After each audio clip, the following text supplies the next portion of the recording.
Imagine um estádio lotado, as arquibancadas vibrando com cada movimento no campo, gritos ecoando como ondas, o cheiro de pipoca se misturando ao de grama molhada.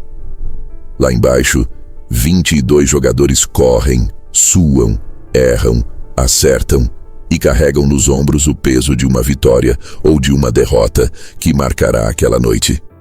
E lá em cima, longe da tensão física e das decisões em frações de segundo, milhares de pessoas se sentem parte de algo grandioso, mesmo sem ter dado um único passe ou corrido um único metro.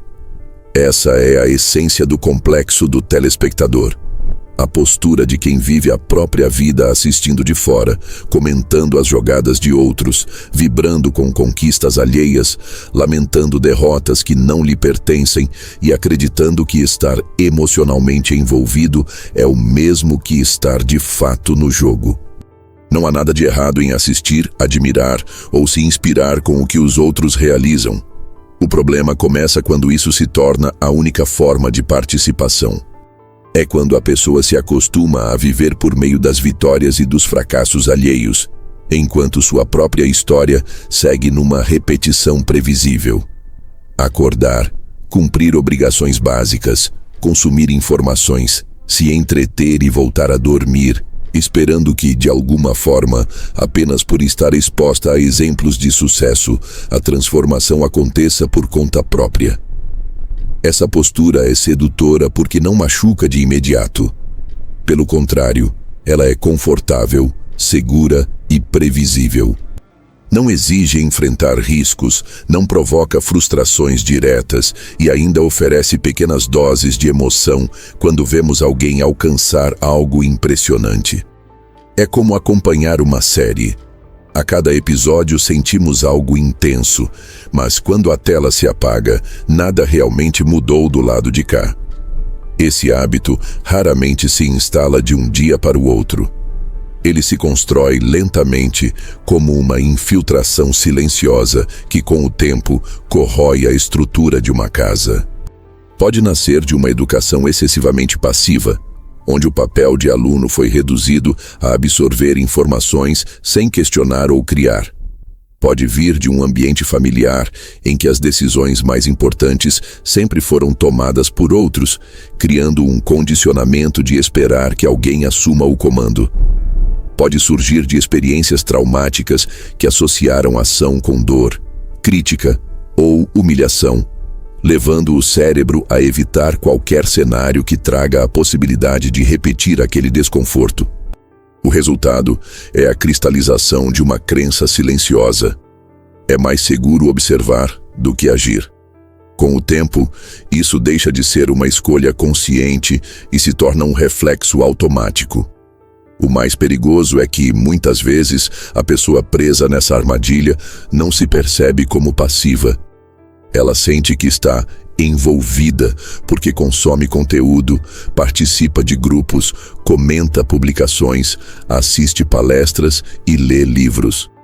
Tudo isso cria uma sensação de movimento, mas no fundo é apenas consumo. O cérebro é cúmplice nesse engano. Não distingue tão bem entre ação real e ação imaginada. Quando assistimos alguém conquistar algo e nos projetamos naquela posição, sentimos uma pequena descarga de dopamina, como se tivéssemos vivido aquela experiência. É esse efeito que alimenta a ilusão de progresso, e por isso tanta gente sente que está fazendo algo, quando na verdade está apenas colecionando emoções emprestadas. É o mesmo que acontece com alguém que quer aprender a tocar violão e passa meses assistindo tutoriais, lendo sobre acordes, entendendo teoria musical, reconhecendo notas de ouvido, mas nunca segura um instrumento. Na cabeça, já se vê como músico. Na prática, não sabe tocar uma única canção. Essa ilusão de competência é perigosa porque é confortável.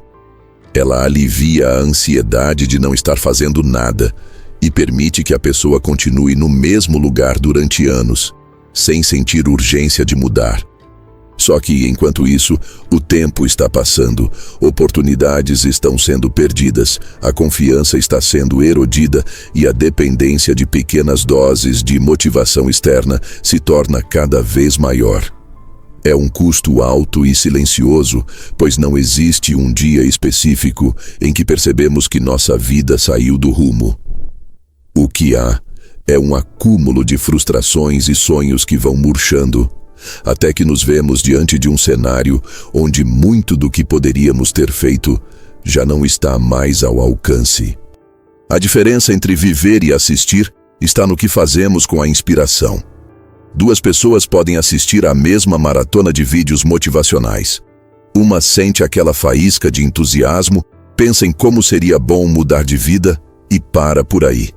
A outra sente o mesmo, mas ainda com o vídeo aberto pega o telefone, envia a primeira mensagem para um contato-chave e dá início a um projeto. O conteúdo é o mesmo, a emoção é parecida, mas só uma delas transformou o sentimento em ação. Essa é a linha que separa quem muda a própria realidade de quem apenas acompanha a mudança dos outros. E o grande perigo é que a arquibancada é viciante. Ela dá a sensação de pertencer a algo, de estar participando, mas sem precisar enfrentar riscos ou incertezas. É confortável demais, e o conforto prolongado se disfarça de escolha racional através de frases como "ainda não é o momento", "quero estar mais preparado antes" ou "prefiro entender melhor primeiro". Todas parecem prudentes, mas na maioria das vezes são apenas desculpas elaboradas para não sair do lugar. O rompimento com esse ciclo começa com um espelho desconfortável. Olhar para a própria trajetória e perguntar quantas coisas realmente construímos nos últimos meses, quantos sonhos viraram projetos e quantos projetos chegaram até o fim. É um exercício incômodo porque, se a resposta for quase nada, não há como terceirizar a culpa. Mas é nesse desconforto que nasce a possibilidade de virar o jogo. Admitir que estamos na arquibancada é o primeiro passo para descer até o campo. Porém, é aqui que muitos cometem outro erro. Entram em ação sem estratégia, agem de maneira impulsiva e, ao não ver resultados imediatos, voltam correndo para o lugar seguro de onde saíram. É como se um torcedor descesse, entrasse no gramado sem saber em qual posição jogar, corresse sem direção e, cansado, concluísse que não nasceu para aquilo. É por isso que, antes de calçar as chuteiras e se lançar no jogo, precisamos entender como pensar como um estrategista. E nesse ponto, Maquiavel surge como referência não para ensinar manipulação, mas para mostrar que ação sem pensamento é desperdício, e pensamento sem ação é paralisia. A mentalidade estratégica que ele defendeu é exatamente o antídoto para o complexo do telespectador. E é essa ponte que nos leva à próxima etapa. Compreender como a ousadia calculada e a clareza de objetivo contrastam de forma brutal com a passividade confortável de quem vive apenas assistindo. Se no primeiro momento entendemos a imagem de quem vive nas arquibancadas da própria vida, é agora que precisamos encarar o contraste mais radical. O que significa sair desse papel e assumir o campo de batalha. E, para compreender essa transição, poucas figuras históricas oferecem um contraste tão vivo quanto Nicolau Maquiavel. A simples menção ao seu nome já desperta reações carregadas de preconceito, como se ele fosse apenas o arquétipo da manipulação e da frieza calculista. No entanto, essa visão reducionista apaga o que realmente importa aqui. Maquiavel não era um teórico preso em livros. Era um homem imerso na prática da política e da diplomacia, alguém que sabia que o mundo real é regido por forças que não esperam pela hesitação de ninguém. Enquanto o telespectador moderno se mantém à margem, observando e comentando, Maquiavel estaria no tabuleiro, movendo peças, criando possibilidades, influenciando o destino de eventos muito maiores do que ele mesmo. O primeiro contraste brutal entre essas duas posturas está na relação com o tempo. O telespectador vive como se tivesse uma eternidade para decidir, sempre esperando as condições ideais, o momento perfeito, a ausência de riscos.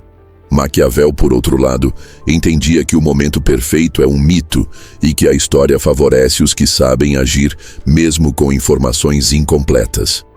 Enquanto o passivo espera a clareza absoluta antes de dar um passo, o estrategista reconhece que clareza total é impossível e que a única forma de ajustar o rumo é se mover. Esse princípio, tão simples e ao mesmo tempo tão negligenciado, revela o motivo pelo qual muitos nunca saem da arquibancada. Eles confundem prudência com paralisia. Outro ponto decisivo é que o telespectador é um consumidor de narrativas, enquanto Maquiavel era um criador delas. O passivo observa o jogo e tenta interpretá-lo. O estrategista cria jogadas que mudam o jogo. Essa diferença, que pode parecer apenas de postura, muda completamente o resultado final. Na prática, quem apenas observa acaba se tornando parte do enredo de outra pessoa. Pode ser como um personagem secundário num romance ou como uma peça menor num tabuleiro de xadrez. Tem seu papel, mas não define o rumo da partida. Maquiavel, ao contrário, se colocava como autor e arquiteto. Não aceitava que sua história fosse escrita por terceiros. Assumia para si a responsabilidade de moldar o cenário ao seu favor. E aqui surge uma verdade desconfortável. No jogo da vida, não existe neutralidade real. Quem não age estrategicamente não está apenas parado. Está cedendo espaço e influência para quem age. É como deixar o volante de um carro nas mãos de outro e acreditar que, por não estar dirigindo, está em segurança. A realidade é que alguém sempre está conduzindo. E se não for você, será alguém com interesses próprios, que nem sempre coincidem com os seus. Essa é a lógica maquiavélica aplicada fora da política. A ausência de ação é, na prática, uma forma de ação indireta, e ela quase nunca nos favorece. Maquiavel também compreendia profundamente algo que o telespectador ignora: a importância da percepção. Para o estrategista, não basta apenas agir. É preciso agir de forma que os outros percebam e reajam de acordo com seus objetivos. O passivo se ilude, achando que basta ter boas intenções ou acumular conhecimentos para ser reconhecido. O estrategista sabe que o mundo responde não ao que você pensa ou deseja, mas ao que você faz e demonstra. Essa é uma distinção fundamental, porque explica por que tantos acumulam informação sem nunca se tornarem relevantes. A informação só se torna poder quando é usada para influenciar resultados concretos, e isso exige visibilidade, posicionamento e coragem para se expor ao julgamento. O telespectador evita o julgamento. Ele prefere a segurança de opinar à distância, onde seus erros não têm consequências e suas ideias não podem ser testadas. É o crítico da arquibancada que sempre sabe o que o jogador deveria ter feito, mas que nunca correu sob pressão, com milhares de olhos observando cada movimento. Maquiavel, em contrapartida, aceitava a exposição como parte inevitável do jogo. Ele sabia que, ao se colocar no centro das decisões, atrairia tanto aliados quanto inimigos, e que a oposição era não um sinal de fracasso, mas uma confirmação de que estava onde as coisas realmente aconteciam. É aqui que reside uma das maiores diferenças de mentalidade. O telespectador busca evitar desconfortos e, ao fazer isso, evita também as oportunidades. O estrategista entende que cada desconforto carrega dentro de si a semente de uma possível vantagem. Outra lição importante que esse contraste nos oferece está na forma como cada um interpreta os erros. Para o telespectador, errar é um atestado de incapacidade, algo a ser evitado a qualquer custo. Para Maquiavel, o erro é uma moeda valiosa desde que seja usado para refinar a estratégia. A passividade não protege do fracasso, ela apenas garante um fracasso silencioso, onde nada é construído e, portanto, nada pode dar certo. O estrategista, por sua vez, acumula vitórias e derrotas, mas cada resultado alimenta sua habilidade de agir com mais precisão na próxima jogada. Essa é uma das razões pelas quais quem está no campo, mesmo tropeçando, avança mais do que quem nunca saiu do lugar. O telespectador vive num mundo onde a teoria basta. Ele se satisfaz com a lógica interna das ideias, com a sensação de que sabe como fazer. Maquiavel sabia que saber não significa nada sem o fazer. Para ele, a realidade é moldada não pelo que é justo ou ideal, mas pelo que é possível de ser implementado. Isso não significa agir de forma cega ou irresponsável, mas sim abandonar a ilusão de que há um manual definitivo que, uma vez estudado, eliminará todos os riscos. Enquanto o telespectador busca esse manual inexistente, o estrategista cria seus próprios capítulos por meio da ação. Ao olhar para esse contraste, fica impossível não perceber que a distância entre a arquibancada e o campo não é apenas física ou simbólica, é mental. É uma mudança na forma de ver o tempo, o risco, a percepção e até o próprio valor pessoal.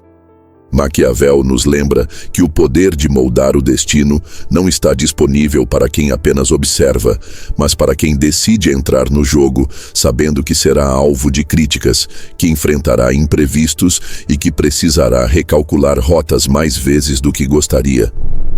O telespectador sonha com vitórias perfeitas, o estrategista vive de vitórias imperfeitas, mas reais. E talvez essa seja a grande provocação que Maquiavel faria a qualquer um preso na passividade. Se você não está disposto a suportar o peso de influenciar, então estará condenado a carregar o peso das decisões que outros tomarem por você. Essa frase, ainda que não esteja registrada em nenhum de seus textos, traduz perfeitamente sua filosofia de ação. E é exatamente essa filosofia que precisamos entender antes de falar sobre o mecanismo psicológico que mantém tantos parados, mesmo depois de compreender racionalmente a necessidade de agir.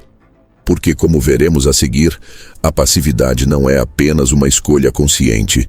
Muitas vezes é alimentada por um viés cognitivo poderoso, capaz de distorcer nossa percepção de progresso e nos manter anos na mesma arquibancada de onde juramos que sairíamos. Quando olhamos para o contraste entre a estratégia de Maquiavel e a passividade do telespectador, a primeira reação é acreditar que basta conscientizar-se dessa diferença para mudar de postura. No entanto, se fosse assim, as arquibancadas da vida estariam vazias e o campo estaria lotado de protagonistas. Mas a realidade é exatamente o oposto. Poucos estão dispostos ou conseguem sair do papel de espectadores, e isso não acontece apenas por medo ou preguiça. Existe um mecanismo muito mais profundo operando nos bastidores da mente, algo tão sutil que engana até pessoas inteligentes, estudiosas e determinadas. É o viés cognitivo que cria a ilusão de progresso sem ação. A sensação de que estamos avançando, quando, na verdade, estamos apenas nos entretendo com a ideia de avançar. Esse viés é, em essência, uma falha na forma como interpretamos nossas próprias experiências. O cérebro humano, ao longo de milhares de anos, evoluiu para economizar energia e criar atalhos mentais. Ele não avalia a realidade como um juiz imparcial. Ele interpreta sinais e constrói narrativas rápidas para que possamos reagir sem pensar demais. É o que nos permite tomar decisões em frações de segundo, mas também é o que nos expõe a distorções perigosas. Uma dessas distorções é justamente a tendência de confundir compreensão com competência. Ao aprender algo novo, sentimos uma descarga de dopamina, uma recompensa química que nos dá prazer. Esse prazer é tão convincente que começamos a associar o simples ato de absorver informação com a sensação de estar fazendo progresso real. É por isso que alguém pode passar horas assistindo vídeos sobre empreendedorismo e sentir-se, ao final, mais preparado para abrir um negócio, mesmo sem ter feito nada concreto. Ou ler diversos artigos sobre saúde e acreditar que já está cuidando do corpo, mesmo sem ter mudado a alimentação ou iniciado um treino. A mente cria uma espécie de contabilidade emocional, onde cada pedaço de informação consumido é registrado como uma pequena vitória, mesmo que não tenha gerado resultado prático algum. E quanto mais isso acontece, mais reforçamos o hábito de buscar novas informações em vez de agir. O aprendizado, que deveria ser o combustível da ação, torna-se um substituto da ação. O problema é que essa sensação é viciante. O circuito de recompensa do cérebro não diferencia entre a satisfação de aprender algo e a satisfação de realizar algo. A dopamina liberada em ambos os casos pode ser parecida. Isso significa que podemos passar anos nos sentindo ocupados e em movimento, enquanto na realidade estamos correndo em uma esteira. E aqui está um detalhe importante. Correr na esteira cansa tanto quanto correr na rua, mas não leva a lugar algum. No fim do dia, estamos exaustos e com a impressão de que trabalhamos muito, quando na verdade só repetimos o mesmo movimento sem sair do lugar. Essa armadilha é ainda mais traiçoeira no mundo atual, onde a informação está mais acessível e abundante do que nunca. É possível passar o dia inteiro consumindo conteúdos inspiradores, entrevistas com pessoas bem-sucedidas, análises detalhadas de negócios e tutoriais sobre qualquer habilidade imaginável.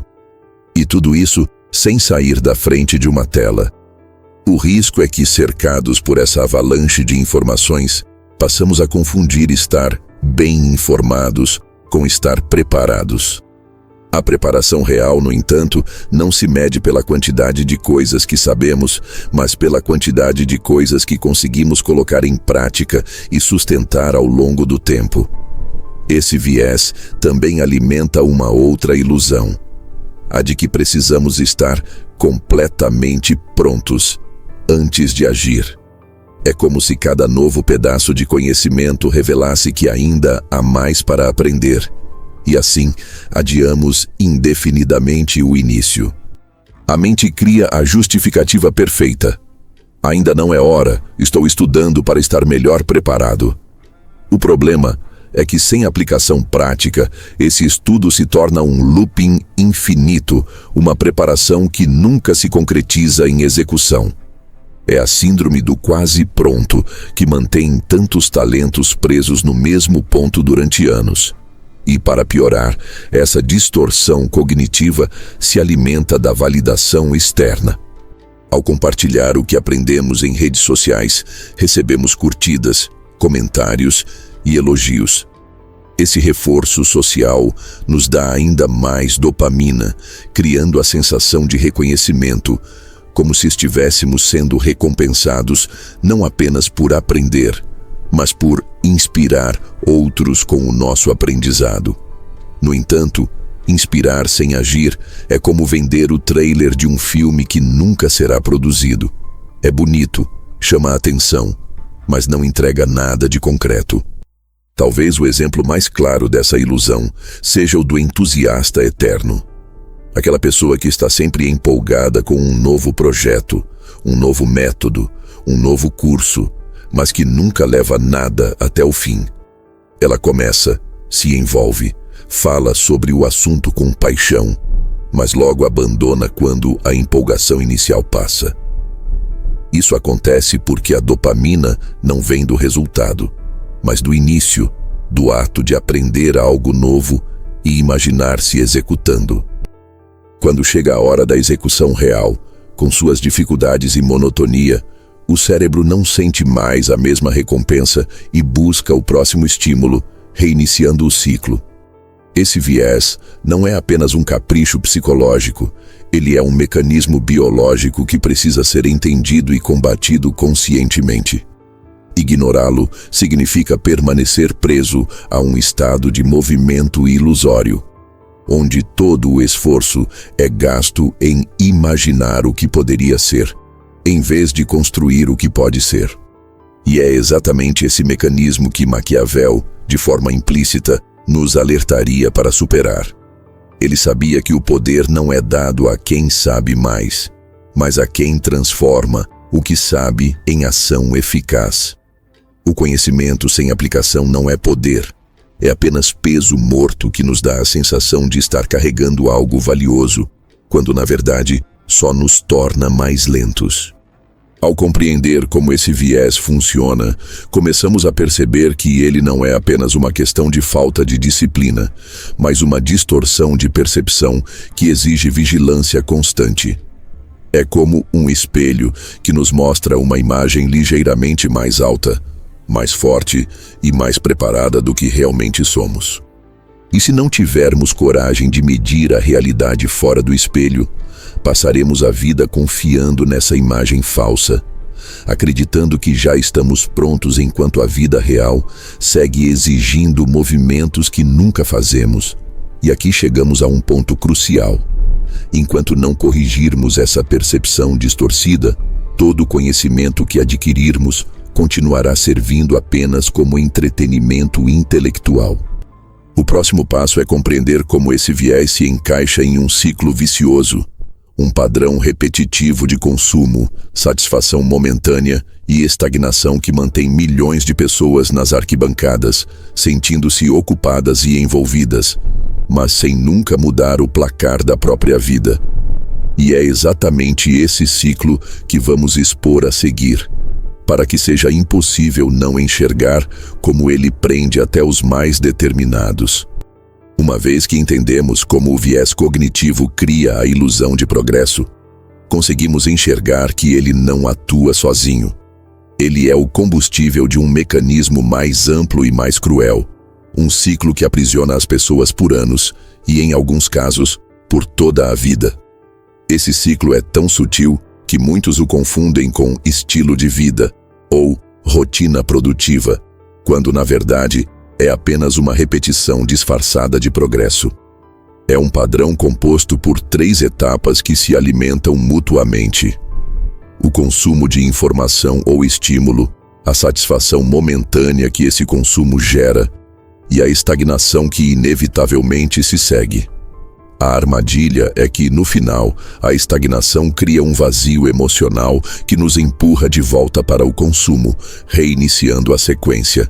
E, como toda repetição, quanto mais vezes percorremos esse circuito, mais automática e inconsciente ela se torna. Tudo começa com o consumo. Não importa se é um vídeo motivacional, um artigo sobre sucesso, um livro inspirador, uma palestra ou mesmo uma conversa empolgante com alguém. Esse ato inicial parece inocente e, de fato, pode ser produtivo quando usado como gatilho para a ação.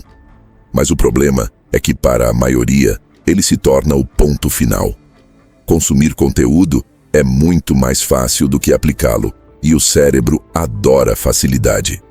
Ao nos expormos a uma ideia nova, experimentamos uma sensação de novidade e possibilidade, como se tivéssemos descoberto uma chave secreta para transformar nossa vida.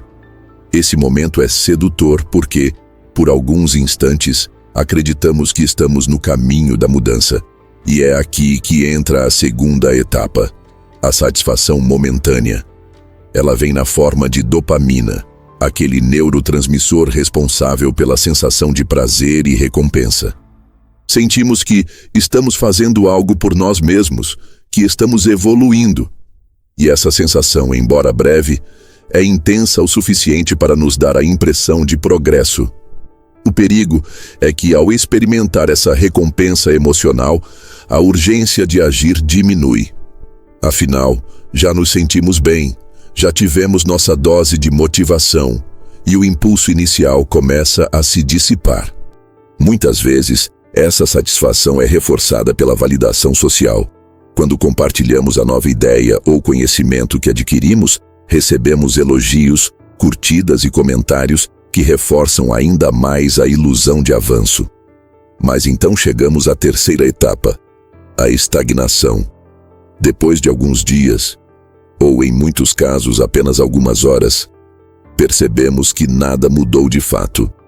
A empolgação inicial se transformou em uma névoa distante e voltamos à nossa rotina de sempre, com os mesmos problemas e as mesmas limitações. Essa percepção, mesmo que inconsciente, cria uma sensação de vazio, como se algo estivesse faltando. É um incômodo que não gostamos de encarar de frente, porque admitir que nada mudou é admitir que falhamos em agir. Para evitar essa autocrítica, o cérebro busca rapidamente um novo estímulo, algo que devolva a sensação de progresso e que preencha o vazio. E onde encontramos isso com mais facilidade? No próprio consumo. É assim que o ciclo se reinicia. Buscamos um novo vídeo inspirador, um novo livro transformador, uma nova conversa motivadora. Cada volta completa desse circuito reforça a ideia de que estamos tentando, quando na verdade só estamos girando em círculos. É como correr dentro de um labirinto circular. O esforço é real, o suor é real, mas o destino é sempre o mesmo ponto de partida. Com o tempo, esse padrão se consolida de tal forma que a pessoa passa a confundir movimento com avanço. Ela olha para trás e vê que esteve ocupada o tempo todo, sem perceber que ocupação não é sinônimo de progresso. O mais perigoso é que esse ciclo se adapta ao nível de conhecimento e experiência da pessoa. No início, qualquer informação nova gera um pico de satisfação. Mas com o tempo, o cérebro se acostuma e começa a exigir conteúdos mais complexos, mais sofisticados, mais raros. É como um vício. A primeira dose é suficiente para causar euforia, mas com o tempo é preciso mais e mais para sentir o mesmo efeito. Assim, o indivíduo passa a buscar cursos caros, experiências exclusivas, eventos imperdíveis, não porque vá aplicar algo, mas porque precisa de uma nova onda de dopamina para continuar se sentindo em movimento. A armadilha se torna ainda mais profunda quando o consumo passa a substituir completamente a ação. A pessoa desenvolve um portfólio mental de conhecimentos, conceitos e teorias, mas não possui um histórico de aplicação. Isso cria um abismo entre o que ela sabe e o que ela é capaz de fazer. E esse abismo, quanto mais cresce, mais difícil é de atravessar. Afinal, quanto mais nos vemos como pessoas que sabem muito, mais arriscado parece começar algo do zero e correr o risco de fracassar. É mais seguro continuar aprendendo do que testar o que aprendemos e descobrir que nossa competência prática não corresponde à nossa bagagem teórica. Existe também um elemento emocional importante nesse ciclo, o medo de romper com ele. Sair dessa repetição exige enfrentar desconfortos que o consumo nunca trará. É lidar com a frustração de resultados abaixo do esperado, com a crítica de outros, com o caos da execução e com a perda da ilusão confortável de que estamos prontos. É por isso que tantas pessoas permanecem nele mesmo depois de reconhecer sua existência. Saber que estamos presos não é suficiente para nos libertar. É preciso ter energia, coragem e, acima de tudo, um motivo maior para agir do que para continuar apenas se entretendo com a ideia de agir. E aqui vale uma observação que poucos gostam de ouvir. O ciclo do consumo, satisfação e estagnação não é apenas um problema pessoal. Ele é sustentado e explorado por toda uma indústria. Plataformas de conteúdo, redes sociais, produtores de cursos e palestrantes motivacionais sabem que a maioria de seus consumidores não aplicará o que aprende. Isso não é segredo, é parte do modelo de negócio. Quanto mais você consome sem agir, mais volta para consumir de novo. E enquanto acredita que está investindo em si mesmo, está, na verdade, financiando a manutenção da sua própria passividade.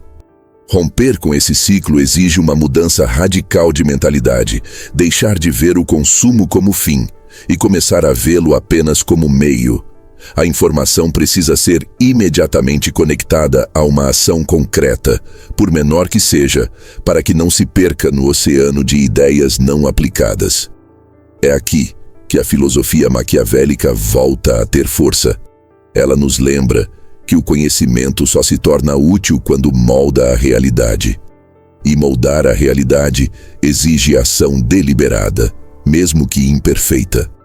O estrategista entende que cada nova informação deve ser tratada como matéria-prima, não como obra final.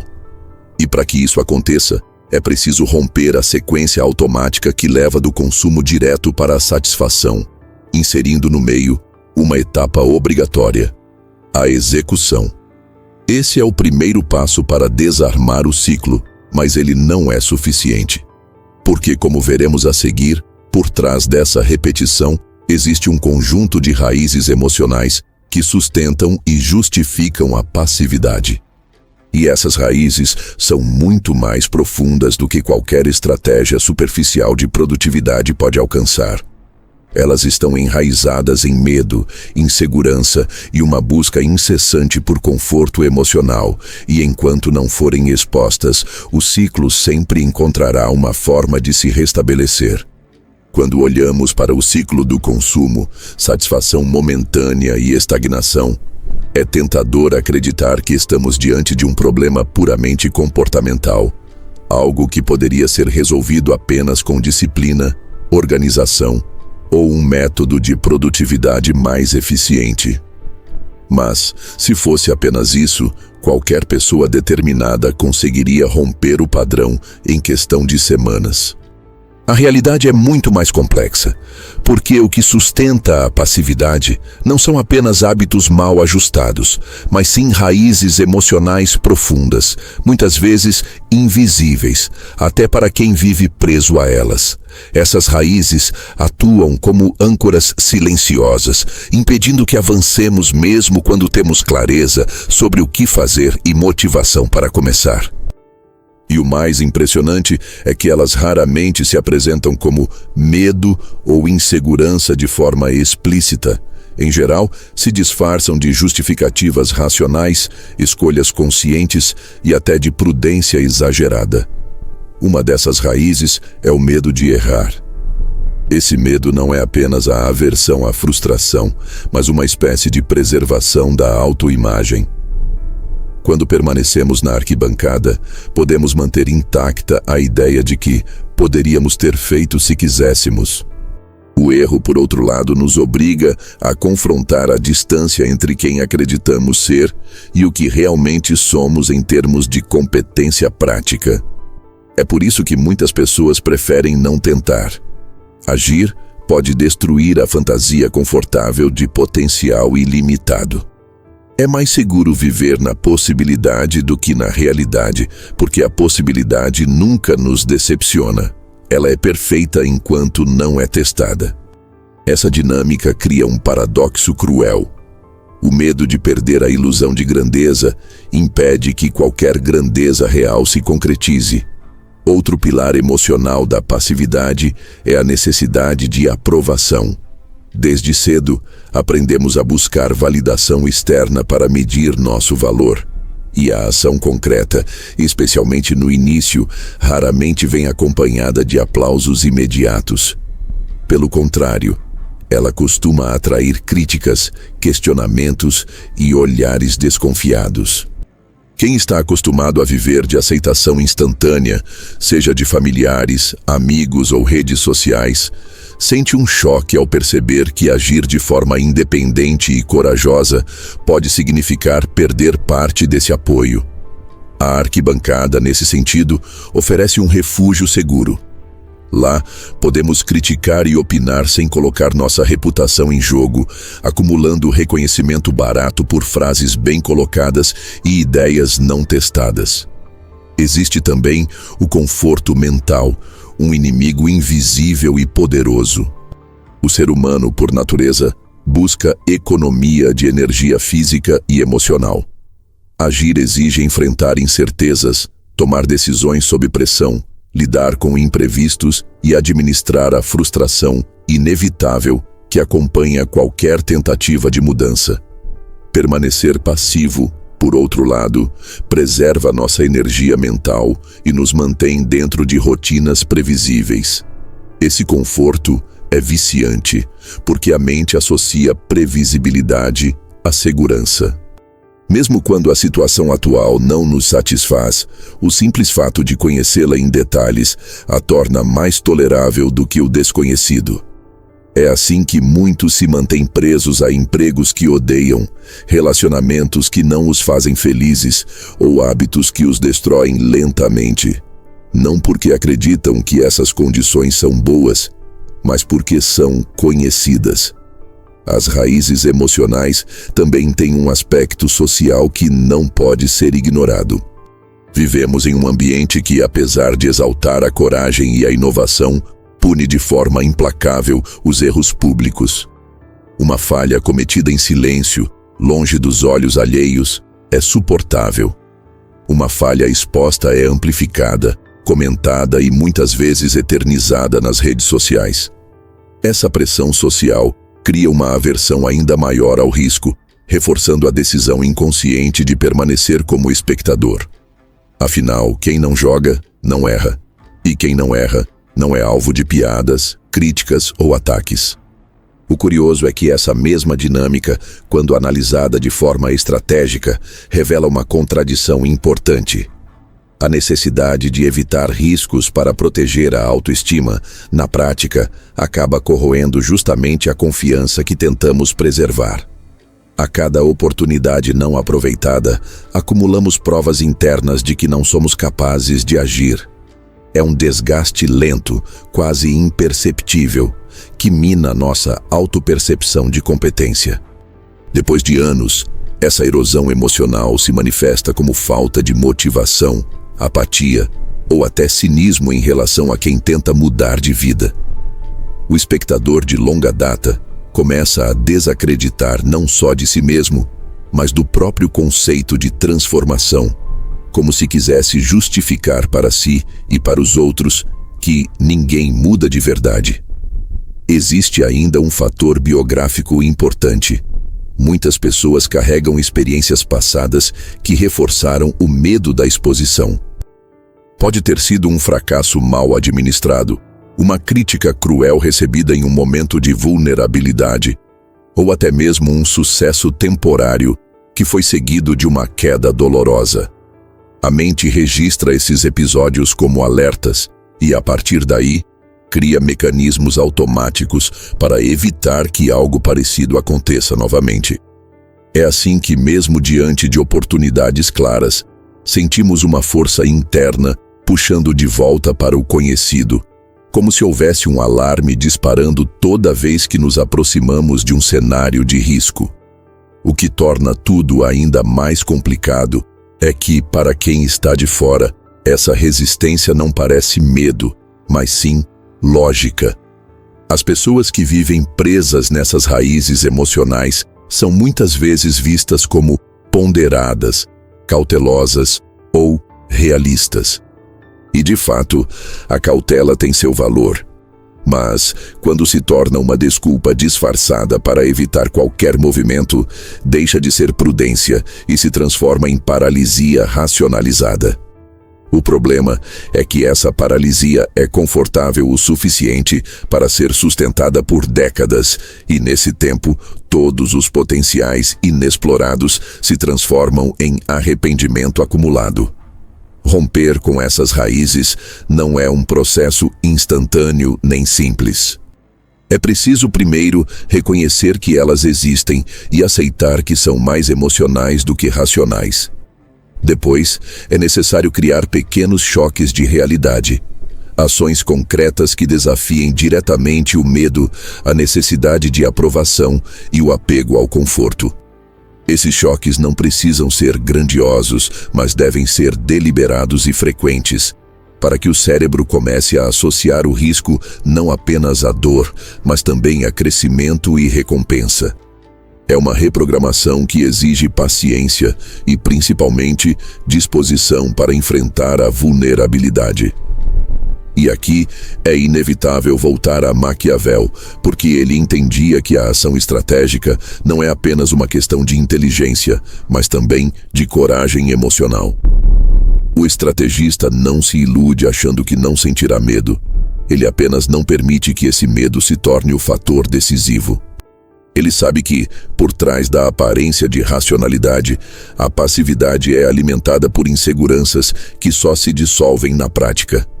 É por isso que, antes de falar sobre como usar a estratégia para sair do papel de espectador, precisamos entender como transformar o conhecimento e a consciência que já temos em ação deliberada e consistente. Porque, no fundo, todas essas raízes emocionais só perdem força quando se chocam contra a realidade de resultados, mesmo que imperfeitos.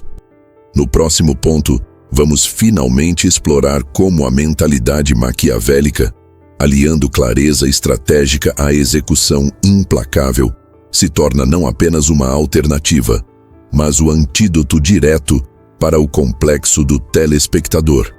É nesse momento que a teoria encontra a prática, e a estratégia deixa de ser um plano no papel para se tornar movimento concreto no campo de jogo. Se até aqui falamos sobre o papel de espectador, sobre o viés que distorce a percepção de progresso, sobre o ciclo vicioso que mantém as pessoas presas e sobre as raízes emocionais que alimentam essa passividade, é hora de virar a chave. Não de forma simbólica, mas prática. E para isso precisamos de algo mais do que simples motivação. Precisamos de um conjunto de princípios que consigam romper o peso da inércia e nos colocar em movimento real, mesmo quando as condições não são ideais e as dúvidas ainda estão presentes. É aqui que a mentalidade maquiavélica deixa de ser uma referência histórica distante e passa a ser um manual vivo para sair das arquibancadas e entrar no campo. Porque Maquiavel, ao contrário do que a visão popular distorcida sugere, não era apenas um defensor da frieza e da manipulação. Ele era um estudioso da ação eficaz, alguém que entendia que o poder e a influência não são frutos da sorte, mas da combinação precisa entre clareza de objetivo e execução implacável. O primeiro pilar desse antídoto é a clareza brutal sobre o que se quer. Parece óbvio, mas a verdade é que a maioria das pessoas não sabe descrever com precisão o que deseja alcançar. Elas têm vontades vagas, aspirações genéricas, frases bonitas como "quero ter sucesso" ou "quero mais liberdade", mas que não são traduzidas em um objetivo específico, mensurável e, acima de tudo, relevante para sua própria vida. Maquiavel sabia que, sem um objetivo claro, qualquer movimento é disperso e qualquer adversidade se torna motivo para desistir. Ter clareza não significa ter um sonho imutável ou um plano detalhado para os próximos 10 anos. Significa, antes, ter um ponto de chegada definido o suficiente para orientar cada decisão diária. É essa clareza que dá sentido à ação e permite filtrar o que merece nossa energia e o que deve ser ignorado. O segundo pilar é a análise realista do cenário. Aqui não há espaço para ilusões otimistas ou para o conforto da ignorância seletiva. O telespectador se satisfaz em imaginar como seria se tudo desse certo. O estrategista avalia as forças, fraquezas, oportunidades e ameaças com olhos frios e mente lúcida. Isso não é pessimismo, é preparação. Maquiavel defendia que a leitura correta da realidade, por mais dura que fosse, era o único caminho para agir com inteligência. Porque quando ignoramos as variáveis desconfortáveis, não estamos sendo otimistas, estamos sendo ingênuos. O estrategista prefere lidar com verdades incômodas a ser surpreendido por elas no meio do jogo. Essa honestidade com os fatos não paralisa. Ao contrário, dá ao jogador vantagem sobre aqueles que agem baseados em suposições ou desejos. O terceiro pilar é a execução sem espera. É aqui que a filosofia maquiavélica rompe definitivamente com o complexo do telespectador. Esperar pelo momento certo é um luxo que quem quer transformar a própria vida não pode se permitir. As condições raramente serão ideais e a certeza absoluta nunca virá. Maquiavel compreendia que a ação oportuna não é aquela que se dá quando tudo está perfeito, mas aquela que aproveita o que está disponível agora para criar movimento e gerar novas possibilidades. Isso não significa agir de forma impulsiva ou desordenada, mas começar com o que se tem e ajustar no caminho. Quem fica parado esperando por mais informação, mais preparo ou mais confiança, perde tempo valioso e vê as oportunidades escorrerem pelas mãos. A execução implacável é uma consequência direta dessa postura. Implacável não no sentido de agir de forma insensível ou destrutiva, mas de manter consistência mesmo diante dos obstáculos e das oscilações emocionais. O telespectador é movido por picos de motivação e por isso começa muitas coisas, mas termina poucas. O estrategista, por outro lado, entende que motivação é instável e que a verdadeira força está na disciplina de continuar avançando mesmo quando o entusiasmo inicial desaparece. É essa continuidade que transforma pequenos movimentos diários em mudanças irreversíveis. Um aspecto essencial da execução maquiavélica é a adaptação constante. Ao contrário do que muitos pensam, ser estratégico não significa ter um plano fixo e segui-lo cegamente. Significa estar disposto a mudar de rota sempre que a realidade exigir. Maquiavel, em seus escritos, deixava claro que a fortuna, a sorte, as circunstâncias externas é volúvel e que o líder eficaz é aquele que sabe moldar suas ações para se aproveitar das mudanças em vez de ser esmagado por elas. O telespectador vê a mudança como ameaça. O estrategista a vê como oportunidade.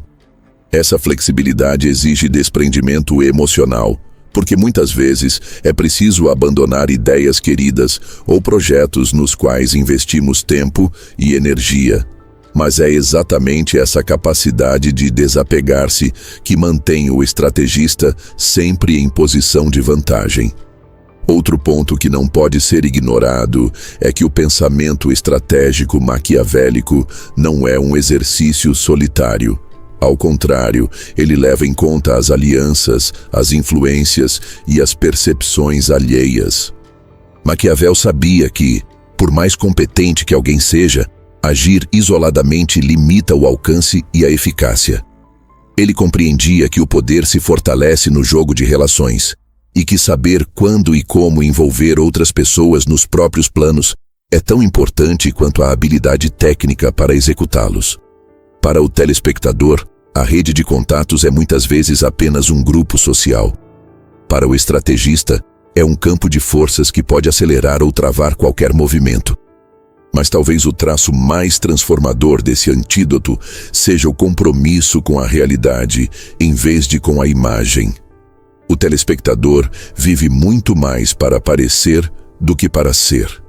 Ele se preocupa com a opinião alheia a cada passo e, por isso, evita movimentos que possam gerar críticas ou que não tragam resultados imediatos para serem exibidos. O maquiavélico autêntico, ao contrário, não está imune ao julgamento, mas entende que a reputação sólida é construída sobre resultados consistentes e não sobre uma sequência de aparições bem ensaiadas. Ele prefere agir nos bastidores e colher frutos reais a gastar energia em construir uma imagem sem substância. Essa escolha, muitas vezes, o coloca à frente no longo prazo, mesmo que no curto prazo não pareça tão brilhante quanto aqueles que vivem para impressionar. Colocar esses princípios em prática exige romper com a lógica de que, primeiro, é preciso estar totalmente pronto. Na verdade, o que precisamos é de uma prontidão mínima para começar e da disposição para aprender enquanto avançamos. É um processo de lapidação constante, no qual cada passo, cada tentativa, cada erro e cada ajuste fazem parte de um mesmo movimento contínuo.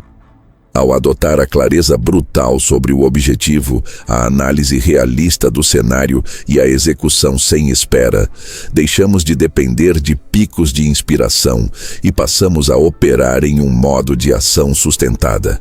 E aqui é onde a filosofia maquiavélica encontra sua maior aplicação prática contra o complexo do telespectador. Ela não nos pede para esperar a coragem chegar.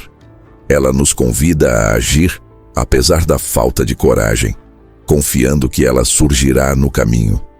Não nos pede para evitar erros, nos pede para usá-los como insumos para melhorar a estratégia. Não nos pede para buscar aprovação antes de agir. Nos pede para conquistar respeito através de resultados. Essa é a ruptura definitiva com a mentalidade passiva. Entender que o protagonismo não é uma consequência da preparação perfeita, mas uma escolha repetida diariamente, mesmo em meio à imperfeição.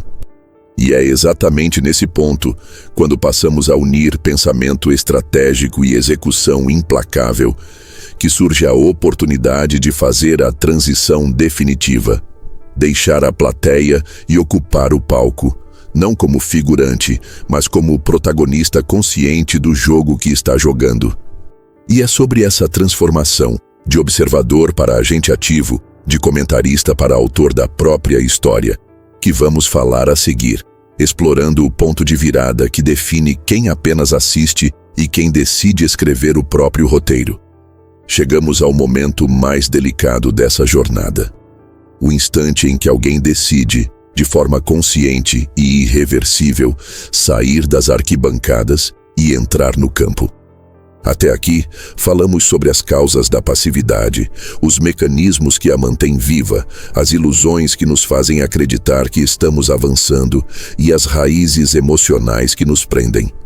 Também exploramos a mentalidade maquiavélica como antídoto, combinando pensamento estratégico e execução implacável.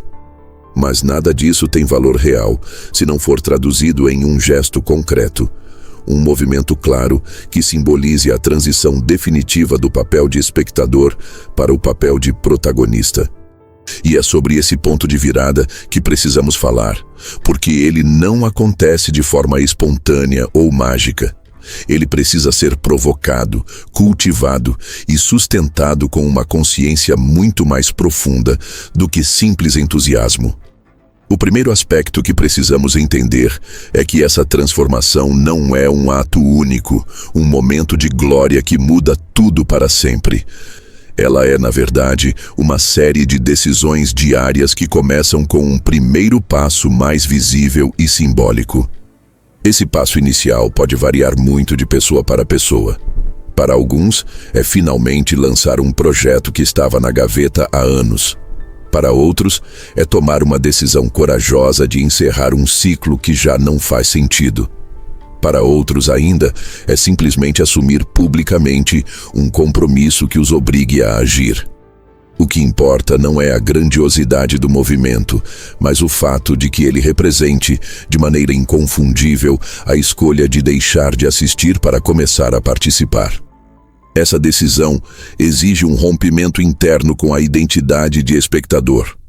A pessoa precisa parar de se ver como alguém que observa e começa a se enxergar como alguém que constrói. É uma mudança sutil, mas transformadora, porque a identidade molda as ações. Um espectador, por definição, reage ao que vê. Um protagonista cria aquilo que os outros verão. Essa transição mental é o alicerce sobre o qual todas as ações subsequentes serão construídas. Sem ela, qualquer tentativa de agir se tornará frágil e temporária, facilmente desfeita pelo primeiro contratempo ou crítica. No entanto, sair da plateia e ocupar o palco não significa simplesmente entrar em ação de forma desordenada.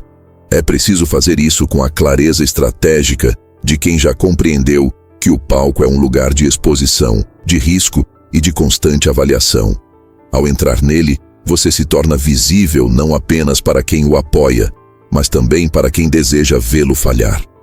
Essa visibilidade é para muitos um dos maiores obstáculos, Mas ela também é a maior oportunidade, porque é a partir dela que se constrói credibilidade real. Enquanto o espectador pode manter intacta a ilusão de que sabe muito ou poderia fazer melhor, o protagonista precisa provar, dia após dia, que consegue sustentar suas escolhas. E é justamente esse processo de prova contínua que gera respeito e influência. Transformar a plateia em palco também envolve aceitar que o palco não é confortável. Ele exige presença constante, decisões rápidas, disposição para lidar com imprevistos e capacidade de se adaptar ao olhar do público sem se tornar refém dele. É preciso suportar o caos inicial, aquele período em que nada parece se encaixar, em que os erros são mais visíveis do que os acertos e em que a sensação de estar perdido é quase diária. Esse caos é inevitável, mas também é temporário, desde que a ação seja contínua. O erro que a maioria comete é interpretar esse momento como um sinal de que não nasceu para isso, e então retornar à plateia para recuperar o conforto perdido. Mas quem entende o jogo sabe que o caos inicial é o preço de entrada para qualquer conquista duradoura. Outro ponto crítico dessa transição é redefinir o relacionamento com o medo. O espectador vive tentando eliminá-lo antes de agir. O protagonista aprende a agir apesar dele. O medo não desaparece, mas muda de significado. Em vez de ser um sinal de que devemos parar, ele passa a ser um indicador de que estamos no território onde o crescimento acontece.